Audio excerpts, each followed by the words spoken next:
I always believed my marriage was built on trust. My husband, Daniel, was the kind of man people admired, charming, responsible, and devoted. At least, that's what I thought. We had been together for 15 years, raising our son, Ryan, in what I considered a loving, stable home. Mornings were predictable. Daniel kissed my forehead before heading to work. Ryan grabbed his backpack and rushed out the door, and I was left alone in the quiet house, believing everything was as it should be. Evenings were filled with routine conversations over dinner, laughter over Ryan's school stories, and occasional date nights that reassured me we were still strong. But looking back, I should have noticed the cracks forming. The small details I ignored.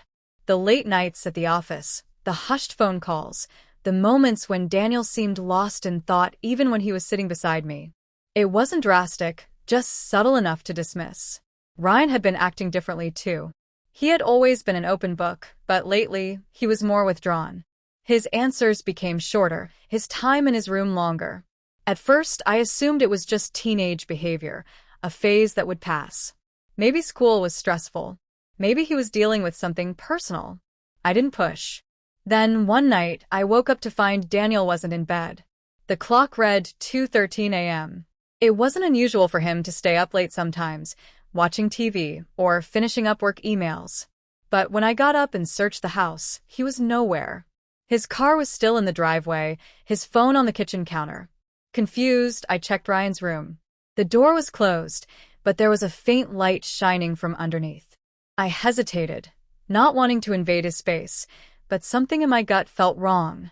I raised my hand to knock, but stopped myself. What was I expecting? That he would have an answer for where Daniel was? It was ridiculous.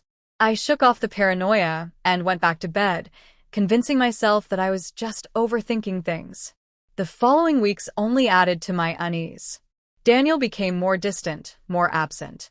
When I questioned him, he always had a reason: work stress, deadlines, exhaustion. And yet, something in his voice lacked the warmth it once had.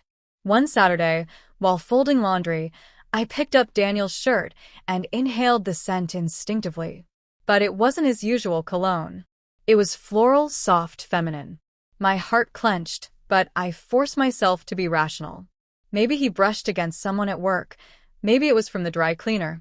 I told myself it meant nothing. Ryan, too, was growing more secretive. He spent hours in his room, his phone glued to his hand, his mood shifting unpredictably. When I asked if something was wrong, he only gave vague reassurances, never meeting my eyes. Then came the moment that shattered everything. The moment I should have been prepared for, but wasn't. The moment that made me realize I had been living in an illusion all along. I came home earlier than usual, expecting nothing out of the ordinary. The house was quiet except for the faint hum of Ryan's gaming console from his room. I walked past his door, then stopped. It was slightly open. That was unusual. Ryan always kept it shut, especially when he was playing. Something made me pause. A smell, familiar, yet out of place. My husband's cologne. I frowned. There was no reason for it to be here. My stomach tightened as I pushed the door open wider. Ryan wasn't inside.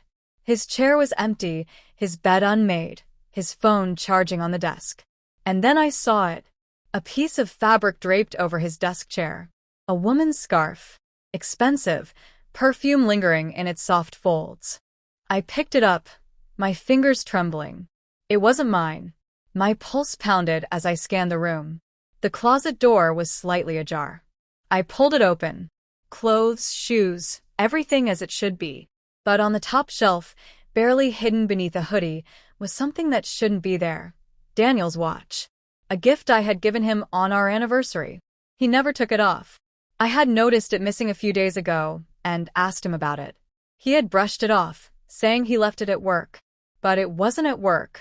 It was here, in our son's room. My breath came in sharp, shallow gasps. Why would Daniel's things be in Ryan's room? Why would a woman's scarf be here? My mind raced with possibilities, each one more painful than the last. I turned to Ryan's desk. His laptop was open, a message notification flashing on the screen. I wasn't the type to invade his privacy, but something in me snapped. I clicked it. The messages were there. Dozens of them. Some deleted, some still visible. The words blurred as I read, my hands ice cold. Did she suspect anything? I feel guilty, but I love you. We have to be careful. Every message was between my husband and another woman. But that wasn't the worst part. Ryan knew. There were messages from him too. She's been asking questions. You need to be more careful. I don't want to be in the middle of this. I staggered back, gripping the edge of the desk to steady myself. My own son had been keeping the secret. He had known all along. The late nights, the distant behavior, it all made sense now. The guilt in his eyes, the way he avoided me whenever I brought up his father. I clutched the scarf in my hands, the fabric twisting between my fingers. Every breath felt heavy, like I was suffocating under the weight of my own naivety. My perfect family, my stable life, it had all been a lie. The sound of the front door opening made me jolt. Ryan was home. I turned, scarf still in my grip, my vision blurred with unshed tears. This wasn't just about Daniel anymore. This was about Ryan. About the betrayal that ran deeper than I ever imagined. I had to confront him. I had to know why. Ryan froze when he saw me standing in his room. His eyes darted from my face to the scarf clenched in my hand. His expression wasn't one of confusion, it was guilt. A guilt so heavy that it confirmed everything before he even said a word. Where did this come from? My voice was steady, but I felt anything but calm. Ryan swallowed hard, his fingers twitching at his sides. Mom, I held up the watch next. And this? He shut his eyes for a moment, his chest rising and falling in a deep breath. I didn't want you to find out like this. Like this. As if there had been a right way to discover that my husband was unfaithful and my son had helped him hide it. How long? I asked, my throat tight. Ryan hesitated, then whispered, a few months. The words hit me harder than I expected. And, you never thought to tell me? Tears welled in his eyes. I didn't know how. I didn't want to hurt you. I laughed, but it was hollow, empty. You didn't want to hurt me? Ryan, do you have any idea what it feels like to stand here and realize my own son has been lying to me? His face crumpled. I wasn't trying to lie. Dad asked me to keep it quiet. He swore he'd fix it before you ever had to know. The betrayal was suffocating. Not just from Daniel, but from Ryan too. My own child, the person I thought I could always trust, had been carrying my husband's secret under my own roof. A door slammed downstairs. Daniel was home. Ryan stepped back, his face pale. Mom, please. But I was already moving. Daniel was in the kitchen, setting his keys on the counter like it was any other day. When he looked up and saw my face, the color drained from his. His eyes flicked to the scarf in my hand, then to Ryan standing behind me, guilt-ridden and silent. For a moment, no one spoke. Then I tossed the scarf onto the table between us. Whose is it? Daniel exhaled sharply, running a hand through his hair. I can explain. Then explain, I snapped. Explain why your things are in Ryan's room. Explain why he's been covering for you. He looked at our son, something unspoken passing between them. Then his shoulders sagged. I never meant for this to happen. That's not an answer. His jaw tightened. It was a mistake.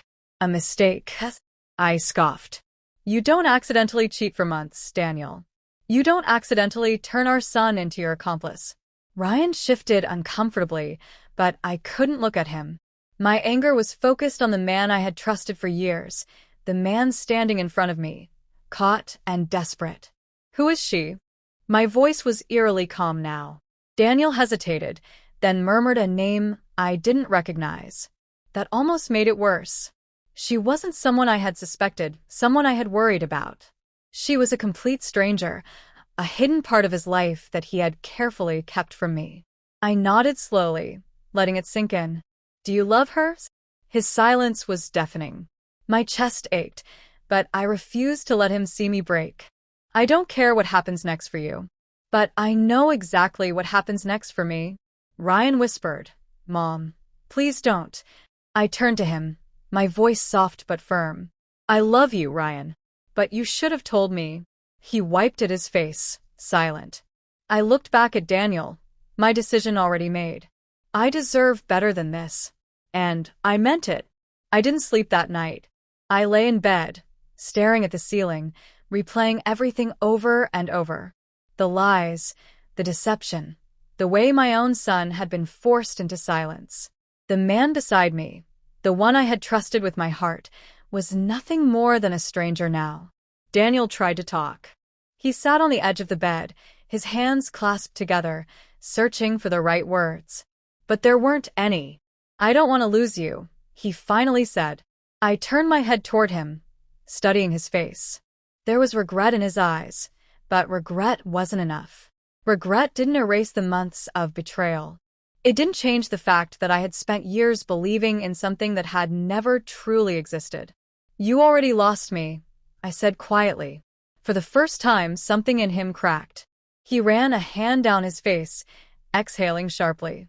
"I made a mistake." I sat up, my voice steady. "No, Daniel. A mistake is forgetting an anniversary. A mistake is saying something hurtful in an argument. This was a choice. Over and over again. And you let Ryan carry it for you?" His eyes flickered with shame. "I never wanted to put him in the middle of this. But you did." My voice hardened. "And he kept your secret while I lived in ignorance. Do you even realize how much that hurt him?" Silence. He had no defense. I got up and walked to the door, feeling strangely weightless. The pain was still there, sharp and raw, but beneath it, something stronger was growing. Clarity. "Where are you going?" he asked. I turned back to him. To do what I should have done the moment I found out. Ryan was in his room, sitting on the edge of his bed, staring at the floor. He looked up as I entered, his face tired, hollow. He had been crying. "I'm so sorry," he whispered. I sat beside him, the weight of the moment settling between us. "I know." He shook his head.